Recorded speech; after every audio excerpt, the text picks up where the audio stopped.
Bueno, los patitos, vamos a tratar Invitation to Murder, invitación a un asesinato, películas que podemos encontrar de pura casualidad en Amazon Prime Video,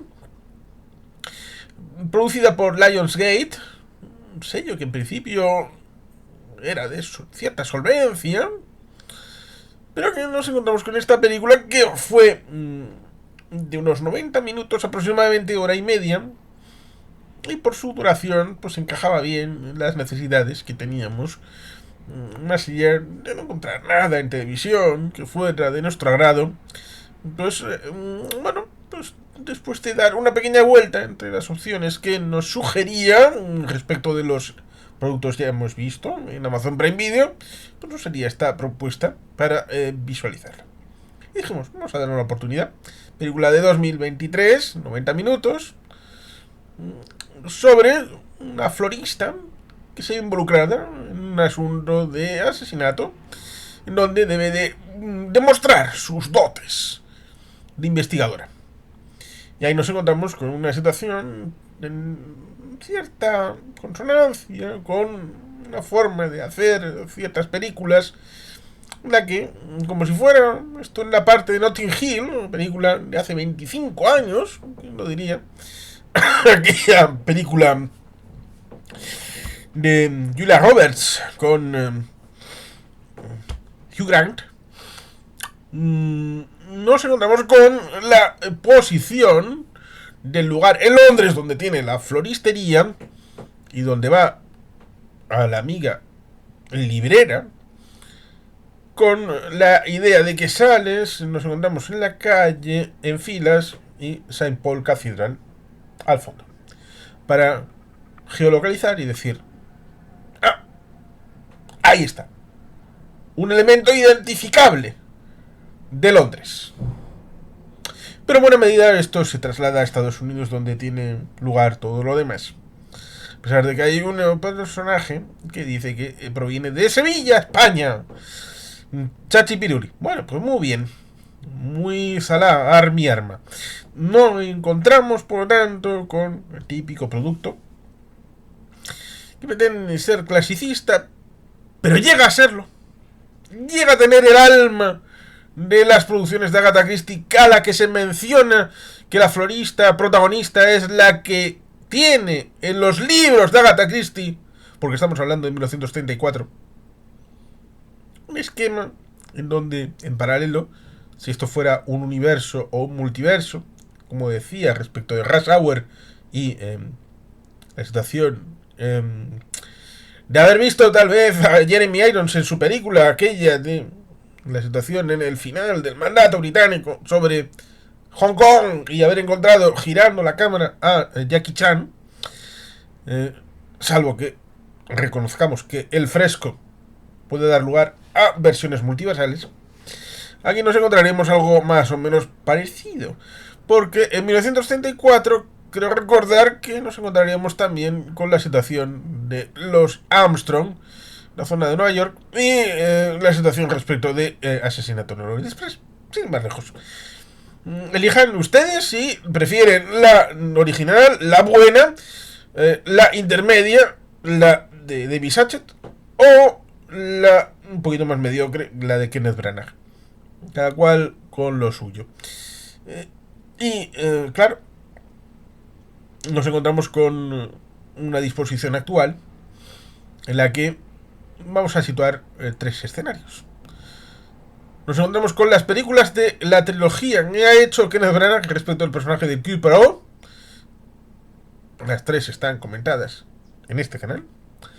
La situación respecto de la biología de Ryan Johnson de Puñales por la espalda. Creo que las dos están comentadas en el canal.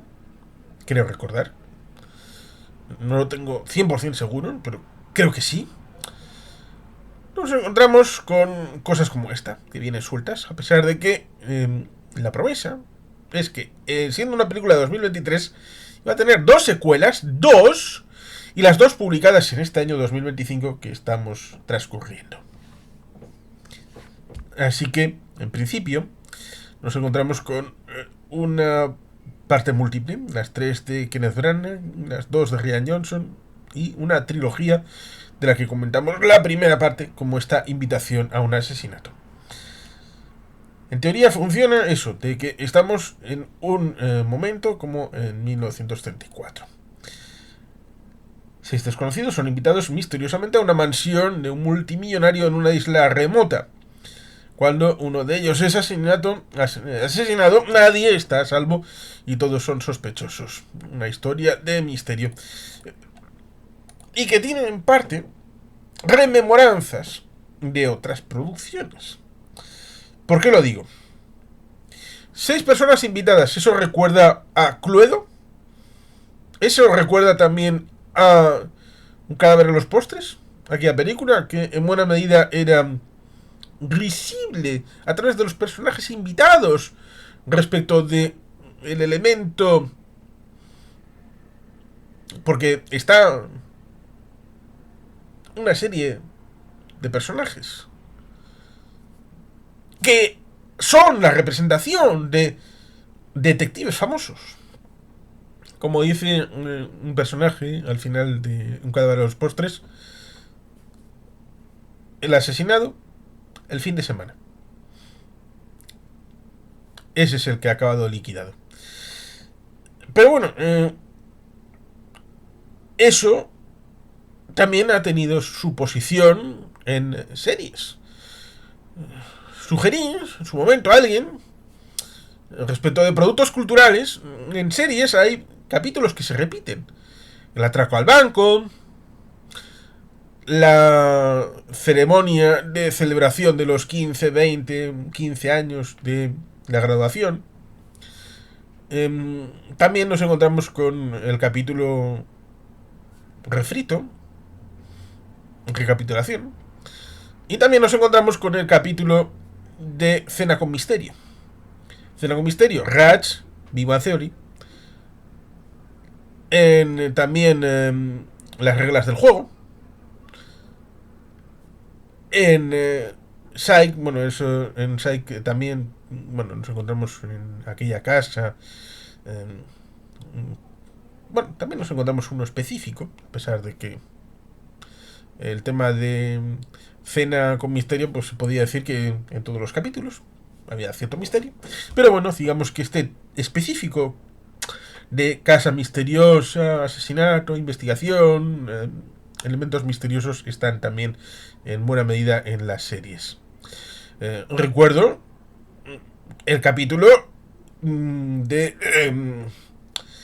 El Mentalista, que no es exactamente en una casa, pero digamos que recuerda en cierta medida a ese en el que Patrick Jane escribe una carta y hace pasarla como el asesino para tratar de retener a Lisbon.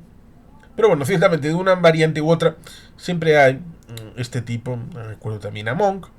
Bueno, hay esta situación que en buena medida podríamos incorporarla en el encaje de la situación narrativa de esta película, que en ese comienzo pues se sucede esa situación. Recuerdo también que esto en buena medida recuerda a 10 negritos. 10 negritos que supuso un problema en este canal, porque hay una referencia a una de las versiones de 10 negritos, y que como con el libro en las reediciones en el Reino Unido fue objeto de polémica por llamarlo 10 negritos, que es el nombre original de Agatha Christie de la novela. Cierto es que hay una versión de los años 40 en blanco y negro, hay otra que está rodada en teoría en Irak, pero se rodó en Irán, perdón, de los años 70, aquí está Richard Attenborough entre el elenco. Es interesante. Personajes que no se conocen, en aquel caso eran evidentemente 10, aquí son 6, y en principio da la impresión de que iba a ir por ahí, de desconocidos que iban a ir muriendo uno a uno y que luego se descubriría algo, y en vez de 10 negritos serían 6, porque no son chanchos. Se ve en una caseta, se ven 6 cuando tal vez tendrían que ser 5. Y daba la posibilidad de... Pero claro, estamos hablando de una película no de 2 horas y cuarto, 2 horas y media, sino de hora y media. en el que tiene que hacer la presentación primero de la florista, llevarla a Estados Unidos, en una situación en la que también para recoger nos encontramos con un tren en donde se encajan los personajes. Kevin Ryan, que me costó recordarlo, de Castle, de la pareja de Expósito y Ryan, colegas, los hijos de Stan Akatic y de Nathan Fillion, la comisaría. Bueno, pues está ahí, está entre el elenco y hace un poquito de Cicerone. No se revelará qué papel tiene en la trama. Tren, asesinato de Orient Express, luego un barco que recuerda en parte al barco de Muerte en el Nilo, para ir a una isla, la isla de Daphne, Muerte bajo el sol. Bueno, también estaría la isla respecto de Diez Negritos, o producciones parecidas, de un lugar donde no hay nadie, y bueno, pues este tipo de cosas, que también hay otras historias de misterio que tienen este esquema. ¿Quiénes están en la isla? Pues estos 6 y los 3 de el marco de la propia casa, que es un mayordomo, un valet de chambre y una doncella. No hay más. Y tenemos esa disposición de enseñarles cada cual su habitación, que se sitúen. Y ahí empiezan los problemas, porque tratan de dar algunas pinceladas de algunos de los personajes, pero en 90 minutos después de haber tenido esa disquisición respecto de la florista, de presentarla, del tema respecto de que se entera de lo que hacen los tipos en la tienda de la librera más que la propia librera, van a dar esa sensación de que es una persona a la que no se le escapa ningún tema, lo controla todo, de que es muy perfeccionista, precisamente como dice Kimball Cho en El Mentalista, cuando le preguntan a ver si existe el mentalismo y todo esto, le dice no. Patrick Jane, en realidad hace una lectura en frío, no dice estas palabras, pero digamos que es una persona que se cuando le pregunta a la señorita cuyo padre pues falleció de repente cuando estaba en vísperas para el ejército, y que luego defrauda en parte a Kimball Cho, bueno, nos encontramos ahí que le explica, ¿no? Es que Patrick Jane se fija muy bien en los hechos y es el mejor en lo suyo, y por eso aporta conocimiento, y por eso está aquí en el FBI después de la brigada en California. Pero no es un vidente, porque los videntes no existen. Aquí nos encontramos con algo parecido, pero tienes que presentarlo. Tienes que presentar a la florista, tienes que trasladarla y tienes que presentar a los del vagón de tren, tienes que trasladarlos en el barco y después meterlos en las habitaciones. Y aparte, pues tratar de conocer algo de... Por supuesto, metes una parejita, y así se lo comentan el uno al otro, a pesar de que parezca y es forzado a la hora de explicarse cómo es, pero claro, siempre te preguntas, ¿por qué demonios está este, el otro? ¿Cómo es que se conocen?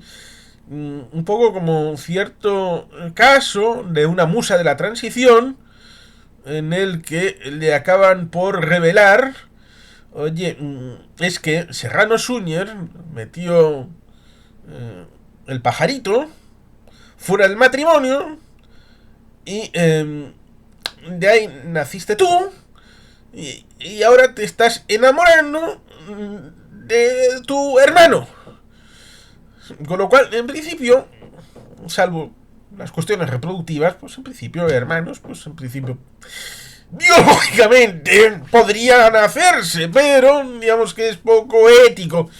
Ya es poco ético cuando vemos en Los Simpson que hemos fundado Shelbyville porque queríamos fornicarnos con nuestras hermanas. No, primas. ¿Hermanas? hermanas es peor. Esto del incesto.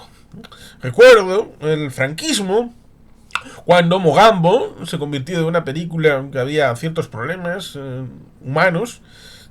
La situación del doblaje lo cambió. El personaje de Clark Gable lo cambió a hermanos y se hacía la frustración porque cambiaron de un affair extramatrimonial a un incesto. Cosas de la iglesia, que son gente alegre y divertida. A veces se les cuelan cosas por querer ser mejores humanos. Bueno, pues ciertamente ahí nos encontramos con el choque. El choque de que primero hay un asesinato, la situación, cosas raras, porque Kevin Ryan en esa noche aparece con algo de sangre por ahí, empiezas a dudar que si el muerto está muerto o no está muerto, si aparece, porque Kevin Ryan es el primero que aparece muerto, y dices, pero luego desaparece de la morgue improvisada. Pero luego aparece otro muerto, que es el mayordomo. Pero luego aparece el muerto no muerto en un bosque. El bosque recuerda al bosque prohibido de Hogwarts. Es malo, ¿eh? Es malo que te estén todo el rato recordando. Recuerdo ciertamente de esa versión de los años 40, que precisamente es una isla, con una casa, para los 100 negritos, esa película que está referenciada en este canal, y que fue problemática, como vuelvo a decir, solamente por el título, ¿eh? No por nada más, ¿eh? Solo por el puñetero título, por poner entrecomillado 10 negritos. ¿En qué épocas estamos? Pues ciertamente la película no tiene tiempo para respirar. Y el tiempo que respira lo utiliza para chorradas. Para no explicar las razones de los personajes, la profundidad de los personajes, los motivos de los personajes. Solamente sabemos que la protagonista, la florista, es alguien que conoce el tema por el gusto. ¿Pero quién le introdujo el gusto por el crimen? ¿Por qué se puso a leer a Agatha Christie y no a leer a Sigmund Freud? O a hacerse unas tesis sobre Madame Bovary o Madame Blavatsky o cualquier otra cosa, y no haber ido por la sociedad fabiana o haber leído a los causistas, o, no sé, podrían haber tenido tantas desviaciones, pero no, tenemos que aceptar que, claro, le dio por el crimen, la investigación y leer muchísimo a Agatha Christie, pero no lo suficiente como para meterse en la investigación profesional o meterse en la policía o en... No. Fue florista. ¿Por qué? Porque patatas. Porque Kartoffeln. Así, tal cual. Y cuando la aleta del tiburón va por ahí, luego lo cambia y va por allá, pero no es un cambio, un giro que sea tan... ¡Oh! ¡Ah! Es más el hecho de que en el mismo 2023, cierto es que nos encontramos con una película en paralelo, mexicana, Invitación a un asesinato, de José Manuel Cravioto, mexicana, la que está Manuel Cardona, Regina Blandón, Maribel Verdú, que también, una aficionada a las historias de crímenes, queda atrapada en un enigma del asesinato de su hermana. La mansión llena de sospechosos encontrará al culpable dependiendo solo de ella. Una película que habrá que verla. Bueno, ¿por qué no? Tiene el mismo título, es del mismo año, tiene una duración parecida, habrá que comparar. Esta Invitación al asesinato, Invitation to Murder, que tiene también 92 minutos, parecido. Bueno, pues nos encontramos con esa disposición en la que, bueno, hay un periodista que nos tratan de explicar una situación con un tipo de boxeo, se metió en problemas, y en principio pues hay el descuento de esos conejos en esa situación. El tema del perro sí, perro no, a quién es leal el perro, como si fuera un hachiko de la vida. Claro, ahí la muerte real del mayordomo es lo que aparentemente cambia todo. Pero, ¿cuáles eran los planes originales?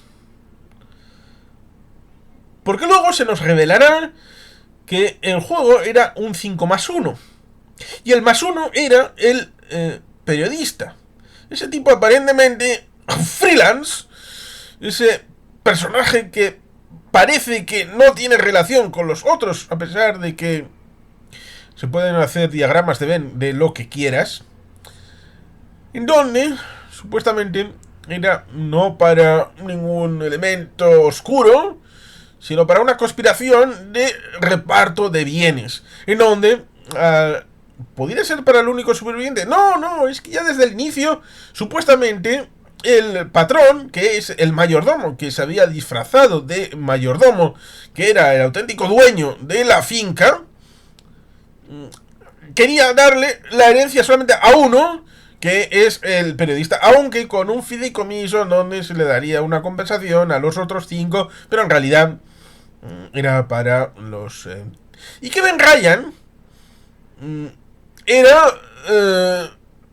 el maestro de ceremonias.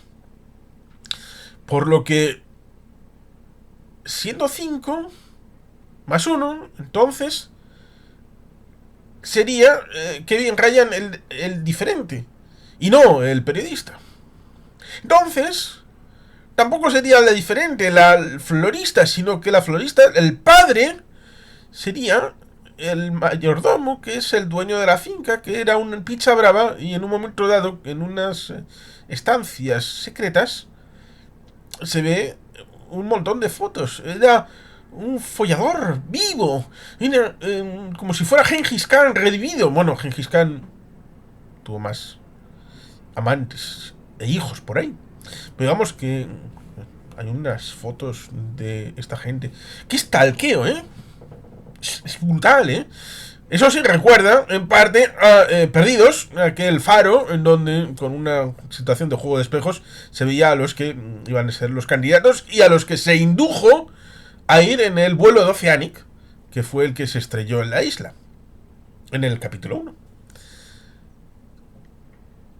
Pero aquí, 1934, nos encontramos con esa idea. Kevin Ryan, por supuesto, no sería hijo, sino contratado, y los otros 5 serían... Y de esos 5, habría uno, que era el periodista, que era ya el designado. Y por tanto, ¿por qué montar este espectáculo? ¿Porque se sentía aburrido? ¿Se sentía hastiado la vida? ¿Necesitaba un poquito de adrenalina? ¿Un chute de energía? De montar el rollo para sentirse Nelson Muntz y decirle a los perdedores ¡jaja! Pero ahí está el factor sorprendente, claro, el factor humano, en donde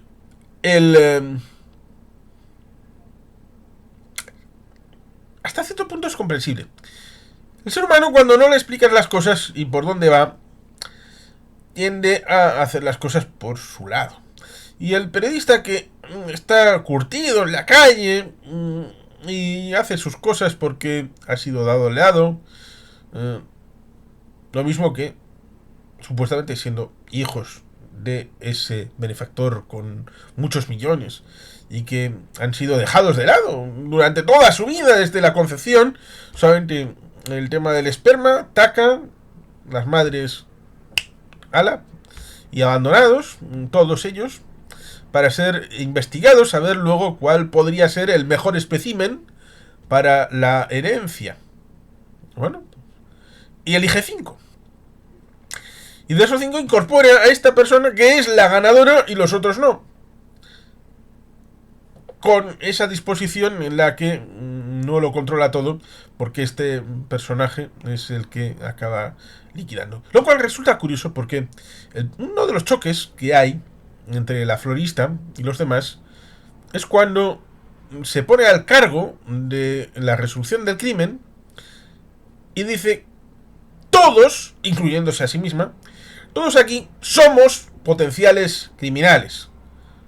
Y acaba diciéndole: y tú eres el primero de la lista.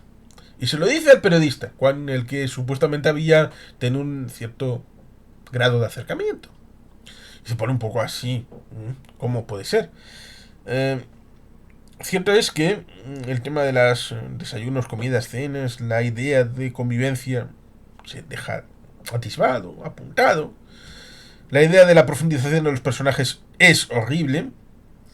Hay personajes que no se llegan a comprender, otros que se cree uno que se llegan a comprender. Los escenarios más o menos pueden estar de pasable. La historia es pobre, muy pobre. Y todo se resuelve como si supiéramos el contexto en el que los guionistas, que no se basan en un libro, en que el guión, el script, el argumento, supuestamente está basado. Y todo se resuelve atropelladamente. Cuando uno recuerda que estamos en un escenario en donde le han dado dos secuelas. ¿Y qué secuelas? Vamos a citarlas. Por supuesto, es donde se filmó. La fotografía principal comenzó en noviembre de 2021 en Illinois. ¿Qué necesitas saber? Bueno, pues eso del director Stephen Simek. Timing. Pues la producción se estableció en diciembre de 2021 y el film fue completado en octubre de 2022. Y se estrenó el 25 de abril de 2023, martes.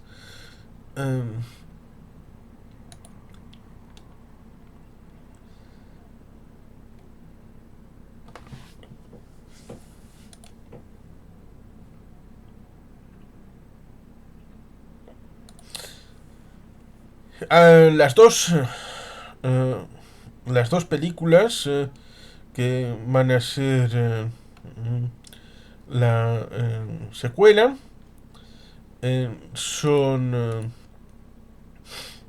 Asesinato en la Embajada y El Misterio de la Lanza Dorada, ambas con estreno previsto para 2025.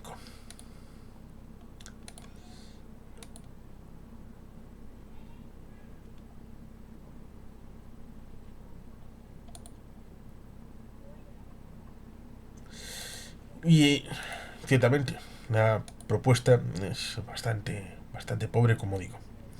Respecto de ese giro del personaje de Kevin Ryan, de hacer un supuesto automorisionamiento o que le asesinen, que estaba ensayado supuestamente por el mayordomo dueño de la finca. La idea de investigarles. En ese momento un poco... Es que llega un momento en la película en el que la sensación de irrealidad se hace tan patente, en el que se aparecen unos T-Rex como velociraptors, estilo la mansión de Bayona, la segunda de Jurassic World. Si hubieran aparecido unos boinas verdes cayendo desde el cielo, a pesar de 1934, sí, ya sí, si hubiera... Yo lo hubiera tenido como natural. Y eso se verifica, esa sensación de irrealidad se verifica en el hecho de que en una sala, como si fuera esto la sala de cierto personaje de la saga de Silo, y como la tenemos referenciada tanto en los libros y la serie en este canal, pues hay un cierto personaje que es el jefe de servicios y que controla una sala con cámaras que están a lo largo de todo el silo. Y ahí tenemos los monitores. Pues aquí nos encontramos con 6 monitores. 1934. Cierto es que en 1936, en la inauguración de los juegos, hubo señal de televisión, como nos lo recuerda la película Contact, de 1995. 95-97. Pero otra cosa es que hubiera receptores en las casas y que hubiera la televisión como sucedió en los años 50 cuando se desplegó en Estados Unidos y cuando empezó en 1957 en el caso de Radio Televisión Española en España. Por tanto, esa situación en 1934, teniendo en cuenta la tecnología en el ámbito militar, la Segunda Guerra Mundial y Hans Kammler metiendo todo en el combo, Bletchley Park, la situación en Peenemünde, la situación en Estados Unidos, la tecnología implicada respecto de ese elemento puntero de las cámaras en los diferentes lugares de reposo en las habitaciones de estas 6 personas y tener grabaciones de dentro y también de fuera del edificio es algo que solamente desde esa sensación de irrealidad es posible aceptar. La idea de que si estaba loco o no loco, si se estaba muriendo o no se estaba muriendo el patrón, es algo que queda en el aire.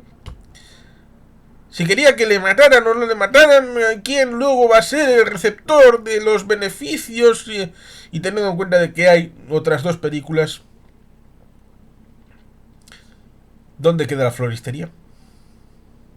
La idea luego de la vuelta en el barco, quién se queda con qué historias, si solamente la florista va a quedar para las siguientes partes, si alguno de esta película va a repetir su papel en esa segunda y tercera parte. Es algo que no me pregunta nadie, ni me preocupa un pimiento. Pues evidentemente porque esta película en cierta medida es un fail, es un fallo, un fracaso, cuando parece que el tema del misterio tiene cierto nicho en este momento, pero no se la toma en serio. Y como se puede uno plantear, hay 3 momentos: el momento de escritura, el momento de filmación y el momento de montaje. No voy a prejuzgar el momento de escritura porque, bueno, pues igual luego no ruedas lo que escribes, o escribes más de lo que ruedas. Y luego en el montaje, hay que hacer un montaje porque recuerdo que la Mirish tuvo ciertos problemas con el ámbito de Billy Wilder, una película de 1970, la vida privada de Sherlock Holmes, que la visión de esas 2 horas amerita segmentos que están cortados y pareciera que jamás vamos a tener una versión auténtica de todo lo que quiso mostrar el maestro Wilder. Tenemos lo que tenemos. Esta película tiene media hora menos y en algunos momentos se recrea con ampulosidad, lo cual resta posibilidades a contar las cosas. Y pareciera que si una película no dura 2 horas y media, en este momento no es capaz de contar una historia, cuando hubo películas de 70, 80, 90 minutos, 100 minutos en la época clásica. Estoy pensando en la época del noir, El Halcón Maltés, 1941, El Sueño Eterno, etcétera, etcétera, que daban un misterio, daban una historia y la contaban en pocos minutos, pero había que ser un genio en el ámbito del guión, en el ámbito de la dirección, con actores como Lauren Bacall, Humphrey Bogart. La situación luego posterior con las películas clásicas, para mi gusto, cierto es que hay otra con Peter Ustinov en 1988, precisamente con Lauren Bacall, pero para mí el trípode respecto de Agatha Christie son Asesinato en el Orient Express, Muerte en el Nilo y Muerte bajo el sol. Son las 3 con Albert Finney y Peter Ustinov como el protagonista Hercule Poirot. Y con eso en mente, todo lo demás en principio, incluyendo la saga de Libby Satchet, que es interesante, longeva, ahora nos encontramos con estos otros productos que tratan de acompasar esta sensación en la que hay este gusto por el tema del misterio.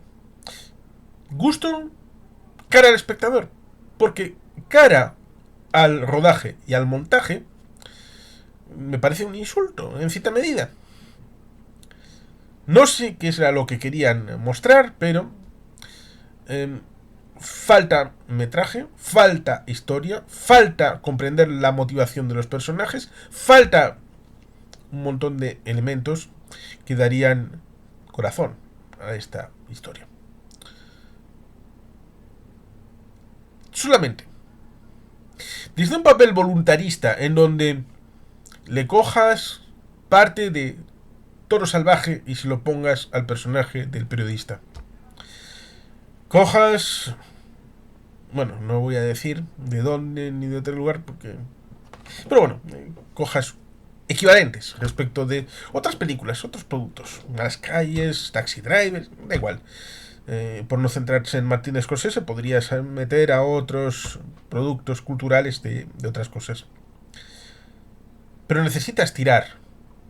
La película no se explica por sí misma. Necesitas tomar referencias que tú tengas de otros productos culturales para decir, si yo relleno los huecos, entonces igual puedo hacerme una composición que sea entendible. Pero si no, la película no te va a llegar. Y aún así, la propuesta tiene 2 secuelas para ser publicadas en este 2025. Con lo cual el personaje parece lo más pulido, el de la florista, a la hora de perfilar el hecho de que sea un cerbín, una persona que se fija en los detalles, una persona que tiene una disposición que le permite tener... Pero, lo que digo, cuando crees que la película va por un lado, la propia película te dice que no, te corta el paso y te pega una paliza, te quedas in albis y luego acaba llegando el final en el que el propio personaje de Kevin Ryan te dice no, sí, esto ya lo tenía previsto el jefe de esta manera, rompe trizas con lo que nos han enseñado, le da igual, nos lo explican de aquella manera, la nueva realidad, con las nuevas reglas. Por supuesto, se descubre que el periodista es el que ha matado a su propio padre, con lo cual ya no va a poder heredar. ¿Quién va a heredar? ¿Qué más da? Es un poco, en parte, el que vaya esposado, precisamente como el final de Muerte bajo el sol. Pero es que el final de Muerte bajo el sol es maravilloso, explicado perfectamente. ¿Quién mató? ¿Por qué? ¿Para qué?